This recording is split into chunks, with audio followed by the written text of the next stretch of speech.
What's up and welcome back to Cleats to Whistle podcast. I am Brad Valdez. I am Kevin Watson. And man, we are back with the friend of the podcast, man, Alex Carbello, North Bullitt head football coach, 5-6 last year.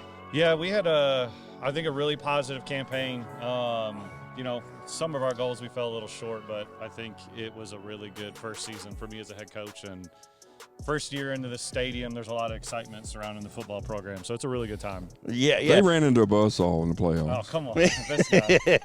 This guy. This guy, he in the right over, I'm not going to bring it up. And look at him, he wanted to throw that saw. He was like that. Hey, if you don't think Alex would have brought it up, you're crazy. If it was the other way around, he's right. I would have brought it up too.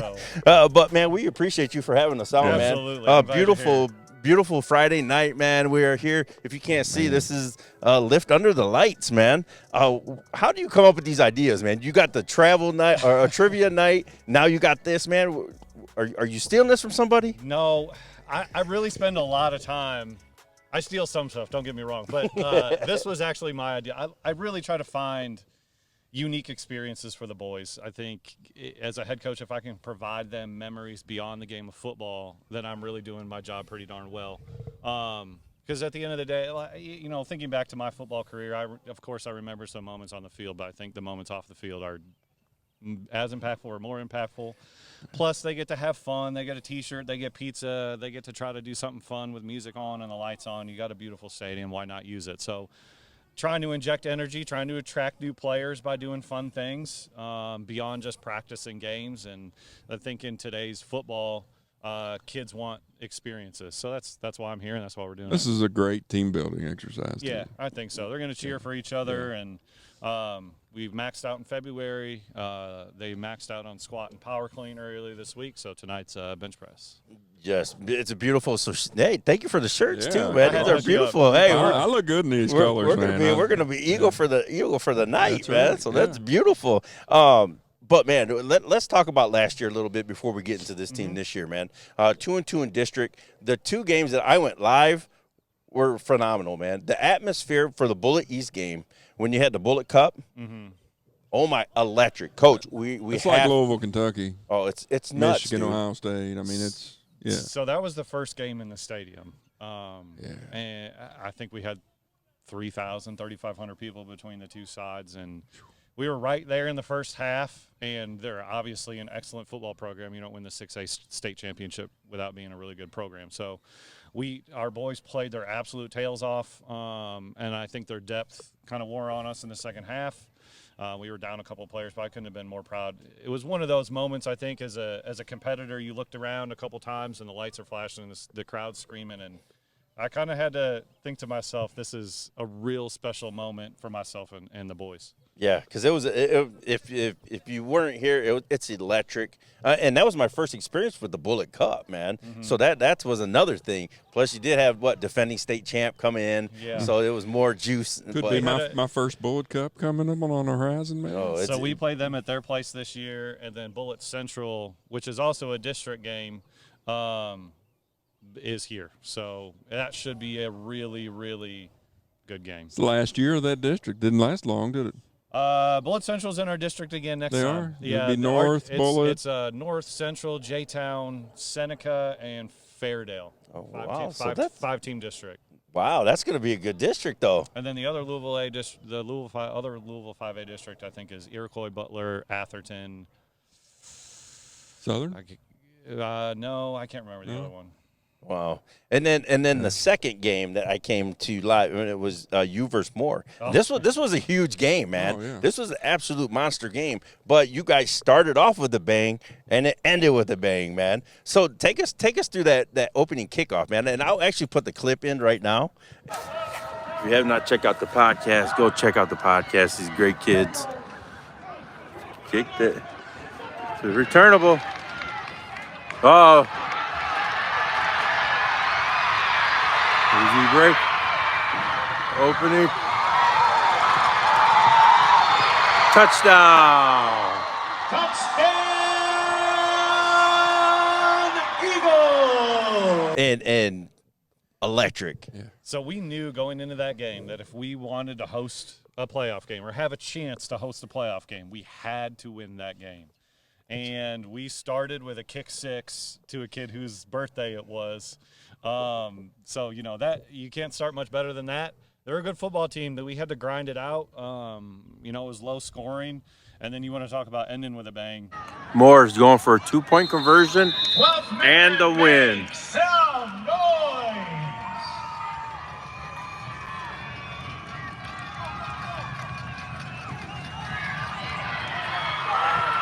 Oh, no. Huge stop. The 2-point conversion is no good. Tackling a 2-point conversion to seal the win 21-20, giving her a chance to host a playoff game. We couldn't have asked much more from that night. That was, we were 3-0 in one-score games last year. Coming off a 1-win season to go 3-0 in one-score games. That's probably what I was most proud of from last season for sure. Now, what was the percentage that you did not get the home game? You told me this earlier in the year, and I was like, wow. It was .007 in the RPI. Man, it's crazy. Talk about man. a kick in the nut. I mean, Yeah, and that's the difference between playing Fairdale on the road and hosting Butler. So it was a huge swing. yeah. For we were us. talking about that on the way over here, I and know, I couldn't yeah. remember the.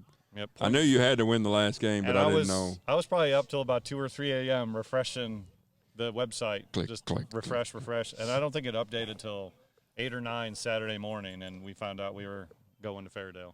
Dang. So okay, let's talk about this video board real quick, man. You know what I mean? If you guys want a sponsorship or something, you can pop that up there, right? We can do pictures. We can actually do full commercials, video and audio. So yeah, there's different levels of sponsorship. The Booster organization did a really good job offering different options for businesses, different tiers of sponsorships. One gets you just the picture. One gets you a sponsorship of an actual game. Another one gets you a commercial on the screen. And then we actually have like seats in the bleachers with chair backs. So some of the sponsorships get you tickets with the seat backs to all the home games. Yeah. So how can they get a hold of you? Just hit you up on the X. Twitter is fine, Coach Carbello. My email address, school email address is alex.carbello@bullitt.kyschools.us. Contact the school. Send up a smoke signal. I'm always looking for. Hey, if you want to reach out to us, we can get you to him. Too. Yeah. Yes. Yeah. I think any football coach is always jonesing for some financial sponsorships because football ain't cheap. Yep, Football ain't cheap. and I will actually put his Twitter and everything in here so you can just follow him on that. But yeah, man, this is just a spotlight. You guys talk about last season, but talk about the good, bad, and the ugly of last season. I'll start with the ugly. That you flipped it. Yeah, you flipped it. we hit a lull in the season. We went on the road and played Grayson County, and we were facing quite a bit of injuries. And Grayson County absolutely smacked us in the face. And I think emotionally and physically, we were really, really down. And it just so happened that our bye week was the next week. And so that 2-week stretch, we played Seneca at home, took a tough loss there. They beat us pretty bad, and then took a tough loss on the road to Grayson County. And that really got, I think, the boys down physically, mentally, and emotionally. And that was the lowest point for sure. But that bye week came. We took a few days off, and we came back. We had a couple really fun practices, and we regrouped and came back out of the bye week. We played South Oldham out of the bye week, and they ended up beating us pretty bad on the scoreboard. Mm-hmm. But I think I walked off the field that night extremely proud of the switch in mentality and approach from the program top down. So even though we lost, it was one of those games where I was like, okay, we're back on track. That's one of the films that I concentrated on when we played you guys because I thought if you didn't know what the score was, you could watch that film and think, oh, man, we were winning, and our senior quarterback in our 2-minute drill made 2 really costly mistakes. Yeah. And I don't regret my approach because in 2-minute drills, I think we were 4 for 5 last year with touchdowns in 2-minute drills. So I would have done the same dang thing. I would have put the ball in my senior quarterback's hands and tried to score. That's who I am as a play caller. And it didn't work out that time. He threw 2 pick sixes, but it still walked off the field that night feeling really good. You take away those 2 plays, and I mean – we're you right win there. the game. And if you look at South Oldham and you look at our team, they win the eye test at every single position. Yes. We were right there. We were competing. We were beating them until those 2 mistakes. So, but I think that's why I left that game feeling really good about the boys and the program. As far as the good, I think just the progress we made. I mean, you go from 1 win to 5 wins, competing for second place in your district. I think that says a lot about the determination. They weren't going to settle, you know. And you could tell even after the year, after the Fairdale playoff game, we were 5 and 6. They weren't okay with that. That was a really, I think, emotional loss for us, the playoff game, and they've been really working hard all offseason to try to make sure something like that doesn't happen again. So that's the good. It's just the whole program turnaround to go from 1 win to 5. Yeah. We had a nice conversation after the game, and I told him, I was like, you have nothing to be ashamed of. Those dudes played hard. From the opening kickoff to the end, he coached his butt off. His coaches I mean, they're right on the cusp. Well, it's crazy because I came to the Bullitt East game. Yeah. The first quarter, man, you guys were banging blow for blow, just boom, boom, boom, boom. And then the quarterback makes, what, three incredible throws? They had a couple really spectacular touchdowns. Our quarterback made a couple really good plays. Yeah. And I think we only went down 6 to Bullitt East at halftime, and then they scored a couple times really quick out of half. I mean, you know, praises to them. They're really good. Yeah, but that's what I was saying. It was in that first half. It was kind of it was phenomenal just because you could feel like you know, coaches over there fired up, man. Just well, I think that was kind of the story of your season. I mean, you stuck pretty around much, until man. halftime a lot of the time. The Grayson County game, out of our 11 games, the Grayson County one was the only one that was really out of hand fairly early, and you could kind of tell. And I said that's why that was the ugly part of the season, that game in particular, because the other 10 games, even the losses, you know, Bullitt East were down by 6. You guys were pretty close at halftime with Fairdale. You know, South Oldham, we were winning late into the second quarter, so it's not like we were getting blown out. You know, so we're close, and we're trying to find the ways this offseason to push us over that edge and keep going and keep going and keep going. Love it, man. Love it, man.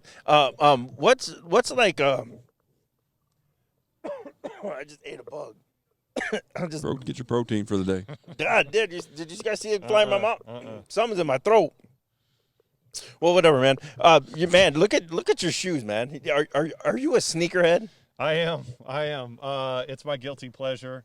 My wife is probably not too happy about the cost of my guilty pleasure, but I get the school takes pretty good care of us too, and I try to take good care of the coaching staff in terms of gear. So if there's one good thing I'm good at, it's making sure the coaching staff and the players look good.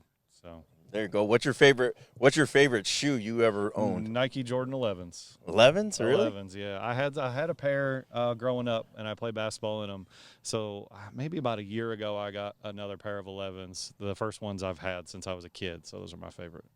Nice. You got a favorite pair of shoes? I can't wear Nikes. They hurt my feet. They're too narrow. Really? I'm an Adidas guy. Oh. Adidas?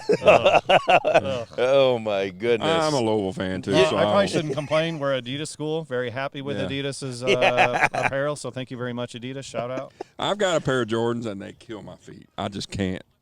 They look great, but I just can't. Really? You know what I mean? My favorite shoe, when I was a little kid, man, I always had the Walter Paytons, the Ruse. Man, those things were awesome, man. I love those shoes. Damn, you ever had those? You're probably He's not like even Walter Payton. Who's that? Yeah, he's a young buck. I got Walter Payton's autograph. Y'all calm down. Hey, It's hanging, you can have his shoes. Hey, he's got the autograph. The only good thing about this guy, he's a Bears fan. No, I'm not a Bears fan. I'm not. What? I'm a Cowboys fan, unfortunately. But long story short, my parents had season tickets to the Bears when I was growing up, living in Chicago. So I've been to probably like 30 Bears games. Listen, I think as a way to rebel from against the area. I know. I think That there's a don't way mean to. anything. It does. No. I'm from Michigan, and I'm a huge Bears fan. But you're also an Ohio State fan, so Yeah. Well, I was born in Ohio. get out of here. We won't even talk about how he Speaking dogged of- you. speaking of how Ohio he State. dogged you on X today. No, I know. Well, that's cyberbullying. that happened to me today. Raise your hand if you were at the Cotton Bowl and watched Mizzou beat Ohio State. I was. He showed pictures. He had picture Yeah, proof. he had proof. I know that. I loved every minute of it. I was throwing my G's up there for Georgia, and this guy just drops a hammer on Well, you. you know what? I was gonna put that little GIF of a guy jumping off a cliff. That's the way I felt after watching that game. I was so mad. It was a really horrible game until the fourth quarter. Mizzou finally found a way to score a couple of touchdowns. Gosh, Missouri's all over the place, though. They're up and down, and I mean they got it rolling right now. They got a good recruiting class, quarterback coming back. Like they're pretty rock solid. Dude, I knew you was a Cowboys fan. I don't know why I thought you were a Bears fan.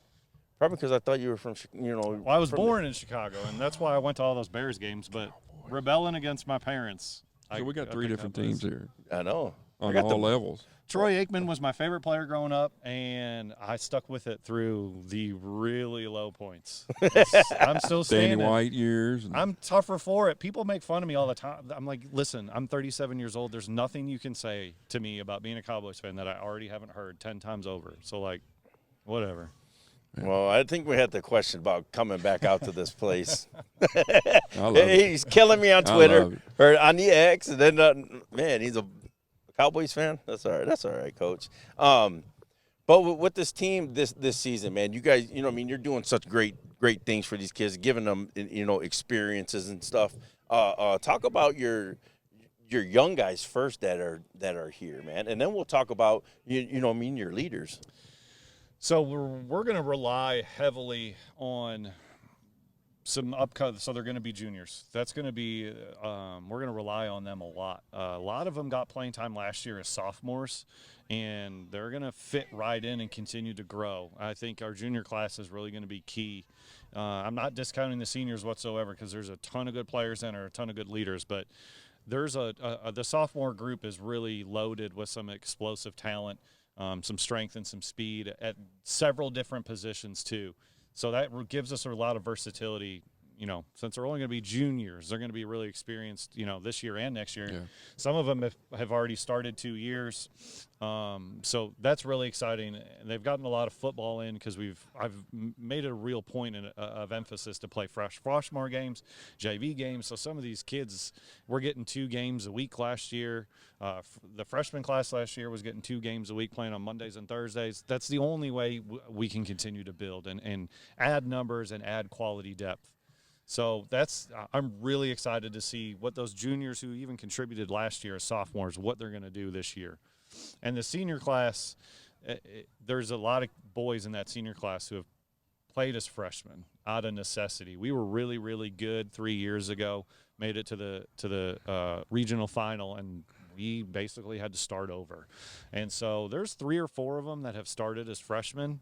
So they'll be playing in their 40th high school football game this year. So the Ernspiker kid's a senior this year, right? He's a senior. He gave me nightmares. He only played 4 games last year. He broke his leg. So, there's no extra pressure on him. I just want him to be Evan Ernspiker. But I think if you ask him, he's expecting a lot out of himself because I think his junior season out of his control, but that disappointment is hard to avoid, whether it's in your control or not. I think that injury really hurt him. So there's him. Our offensive lineman, Chase King's a great kid. He's going to be one of our leaders. But it's going to be a really solid mixture of juniors and seniors this year we're going to rely on. So the quarterback position, that kid last year was tougher than a $2 steak. I told you that after the game. I mean, we really put it on that kid, and he hopped up every time. He ended up finally getting hurt, though, right, towards the end. No, I tell you what. He limped off a couple times. I told him, I said, he's playing possum. He ain't hurt. That kid's tough, Garrett Durbin, he's another one who started as a sophomore and had absolutely no business playing high school football on Friday night as a sophomore, weighing like 120 pounds. No matter how hard you hit that kid, he would stand right back up and keep making plays. He's going to be hard to replace. With that being said, we have a current sophomore. He's going to be a junior who's really ready, I think, to step in. He's already played in 3 games at quarterback, 2 last year and 1 as a freshman. Little spot time because of injuries and some replacement play, but what's his name? Caden Dorsey. He's a baseball player, so we don't get him till the summer, but he's really, I think, ready to take on that role, especially the stuff off the football field. He's an incredible human being, and he's going to be one of our leaders. Even though he's only going to be a junior, he's going to be a really good, cultural aspect of our program.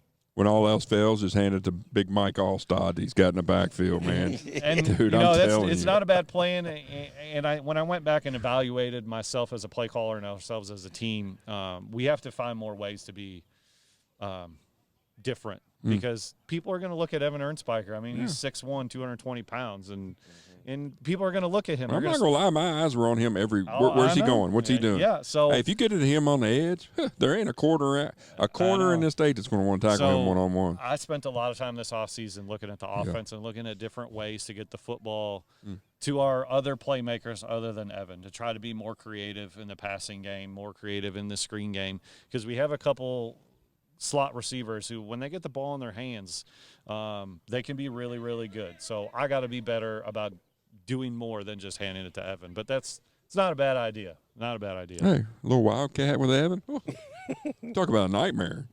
I'm telling you, that dude is. The quarterback who's going to play Caden, he's a tough runner. He's not as Was he the one that ran when Ernspiker was hurt last year? Mm-hmm. Yeah, he's a dude too. They look almost the same. He's a not little as bit tall. smaller. Yeah. Yeah. And so he's not as elusive as Garrett Durbin, our quarterback last year, but he's tough to tackle. Yeah. I'm gonna probably have nightmares wanting him not to be so tough to tackle because he's a quarterback now and not a fullback. But we're gonna be pretty versatile. Well, I'm not gonna lie. offense. When I watched film, I was cursing you because I thought he changed Evan's number. Because when they're not in there together, they look identical. They're both. But when they pretty- stand next to each other, Evan's bigger. And I thought, Evan changed his number. What's he doing? Carbello's trying to pull one over on him. And then I got to look, and I was like, no, he's hurt. That's not him. Yeah. And I was like, okay, Alex is back on my good side again. But yeah, man, like I said, this is just for you to come back on, talk about last season a little bit. Spotlight your guys that are going to be here this season and do what we can for you, man. But if you ever want to help sponsor anything for North Bullitt here, get a hold of Coach, man. Good dude, man, friend of the podcast. But yeah, if we can do anything for you, man, just hit us up. I appreciate that. But yeah, a hell of an episode, man. You know what I mean? Oh, I got one question, man. We were over at with Durant. He said he's a really competitive guy. Last night, I think we played a game of Uno, me, my wife, and London. Okay. And they kind of like, I wanted to ask you, you know what I mean? Like, and you too, like, and it's not just regular Uno, it's Uno flip. I don't know if you ever seen that. I've never even heard of that one. Well, and I'll put a little picture of it. What it is both sides have numbers on it. So it's wild, man. But I was thinking Must because be a Michigan thing. no, it's a brand new Uno flip. I'm telling you, I'll send you a pic. But what were you competitive, man? When you like a board game or a card game, what were you competitive, man, at when you were younger? Monopoly. My mom refuses it to this day. My mom will not play me in Monopoly. She refuses. It got to a point where I would beat her so bad. I was ruthless. She's like, Put it on She's her. like, I'm not doing it anymore. She's off Monopoly because of me. So I ruined a whole board game for my mom. So it was that and Uno. My mom and I played Uno a lot. Yeah. I'll send you that Uno flip, man. It's frustrating. My kids like Uno. They're 4 and 7, so that's kind of right up their alley. Simple numbers, but yeah, my son and daughter love to play Uno. Nice. What was your favorite? I grew up playing pool. We had a pool table. And that's what you played? Yeah. You didn't play no card game, no board game? We played pool. My whole family was pool players. Really? My grandpa was like unbelievable. He was So like you're competitive. with it. Minnesota Fats when he played. And my whole goal in life was beat my grandpa. And when I was 20, I finally beat him, and it was the greatest day of my life. Man, there you go. We had one in the basement. That's where we were. Really? We stayed in that basement playing pool. So you, Trick shots, working on everything. So this guy's a Monopoly killer over here, man. You got to watch him. I'm getting lazy now because I actually downloaded that Monopoly on the PlayStation. I think you probably played spades or something. Yeah, what my game was is I love checkers. That was you know what I mean. That's what I love the only thing Speed, we had. too. Speed. You ever play Speed? No. Oh, that was one of my favorites. Card games. Yeah. It's like 2 stacks and two draw piles. Yeah, we that played one's that too. really good. Speed. Speed. You got to be fast. You got to gotta be- think. yeah. You got to like follow it's one less or one more than the one that goes before. Yeah, it's just sequential numbers, but Yeah. you got to. It's all about. So if there's a 7, you got to lay a 6. Yeah, and hence the then they name. can lay a 5, and then Yeah. I mean it's crazy. Really? So you Oh, get yeah, all it's your pretty cards good. gone. Yeah, That is a good one. intense. That's a good one. Because it's like you and the other person are racing to get your Yeah. card down, so it can get So you're competitive. You're competitive. I'm competitive in everything. It drives my wife nuts. I want to win everything. If we have a contest about tying shoes, I want to tie my shoes first before you. Everything. As a competition. And I would push my To be grandmother fair, down. it rubs off on them. Everything we Yeah. do is a competition. Everything. I'd push my Compete. grandmother down to win something. I see you would do that, man. But yeah, I appreciate you, Coach, for coming on and just having us out. We're excited. We're fired up for this. This because we were talking about it. I was like, man, this is gonna be cool. I hope it's the first year we're doing it, so I really don't have any expectations. I just hope it's good and the boys have fun, and that's really what it's all about. That's all It ain't that matters. It's all about me. them, man. It's all about them. Yep. But yeah, we appreciate you, man. Alex Carbello, head football coach, North Bullitt. We appreciate you. Like we always say, everyone has a story. We're here for them to tell it. Cleats to Whistle podcast.